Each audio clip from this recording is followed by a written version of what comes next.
आणि प्रचाराची रणधुमाळी सध्या जोरात सुरू आहे. पाहूया त्याच संदर्भातल्या टॉप 9 घडामोडी. एकदा तरी राहुल गांधी यांच्या तोंडून हिंदू हृदय सम्राट बाळासाहेब ठाकरे असं म्हणायला लावा. मोदींचं उद्धव ठाकरे यांना आव्हान. तर ठाकरेंनी पक्षाचा रिमोट कंट्रोल काँग्रेसच्या हातात दिलाय. मोदींची टीका. रिमोट कंट्रोल तुमच्या हातात देण्यापासून आम्ही वाचलो, तर शिवसेना तोडून बनवलेल्या शिंदे गटाचं रिमोट कंट्रोल सध्या तुमच्या हातात.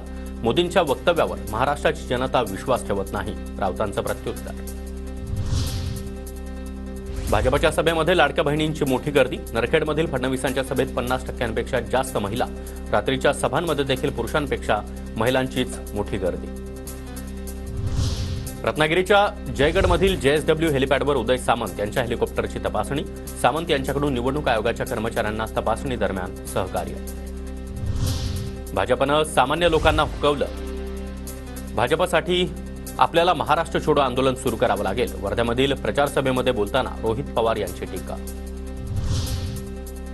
श्रीकांत शिंदेंचा आज धाराशिवच्या कळंब शहरामध्ये रोड शो, तर उमरग्यात देखील जाहीर सभा होणार. यावेळी कृषीमंत्री धनंजय मुंडे देखील उपस्थित राहणार. डोंबिवलीमध्ये बंजारा समाजाच्या मेळाव्यामध्ये भाजप नेते रवींद्र चव्हाण सहभागी. बंजारा बांधवांसोबत रवींद्र चव्हाण यांचा संवाद. विरोधी पक्षनेते विजय वडेट्टीवार यांना मोठा दिलासा. वडेट्टीवारांच्या उमेदवारीला आव्हान देणारी याचिका उच्च न्यायालयाच्या नागपूर खंडपीठानं फेटाळली. ज्याने मोठं केलं त्याला रस्त्यावर आणण्यासाठी भाजपसोबत हातमिळवणी.